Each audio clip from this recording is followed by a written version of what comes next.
If you know me, you already know how much I love cleaning, organizing and decorating my home. আমার কাছে এগুলো শুধু কাজ না, এগুলো আমার মনটাকে শান্ত রাখার একটা উপায় মাত্র। ইনস্টাগ্রামে বিভিন্ন ক্লিনিং ভিডিওস গুলাতে আমি ওদেরকে নানান ধরনের গ্যাজেট, নানান ধরনের ক্লিনিং প্রোডাক্ট ইউজ করতে দেখি।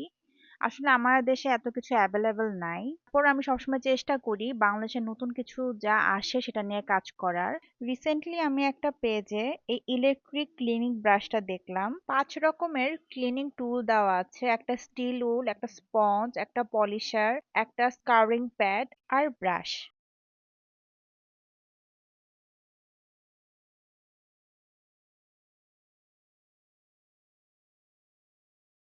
এই ৫টা ক্লিনিং অ্যাক্সেসরিজ এর সাথে আছে একটা মেশিন যেটার মাধ্যমেই ক্লিন করা যাবে, আর একটা ইউএসবি কেবল আছে, একটা প্রেসিং বাটন আছে। অ্যাক্সেসরিজ এর পিছনে এরকম গর্ত করা আছে যেটা মেইন মেশিনটার সাথে অ্যাটাচ করতে হবে।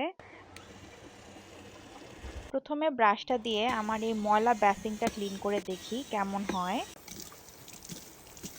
মোটামুটি ভালোই ক্লিন হয়েছে। কাজ শেষে এভাবে ওপেন করে নিয়ে ক্লিন করে রাখা যাবে।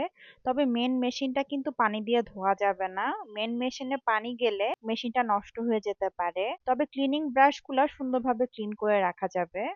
এবার এই মাংসের পাতলাটা একটু ধুয়ে দেখি কেমন পরিষ্কার হয়। স্টিল উলের যে প্যাডটা আছে সেটা আমি লাগিয়ে নিব। তারপরে ভালো মতো স্ক্রাব করে নিব।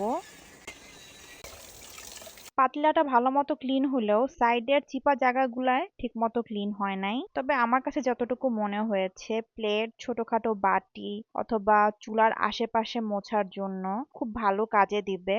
আসলে নিজের হাতের থেকে কোনো মেশিনই বেশি ক্লিন করতে পারবে না।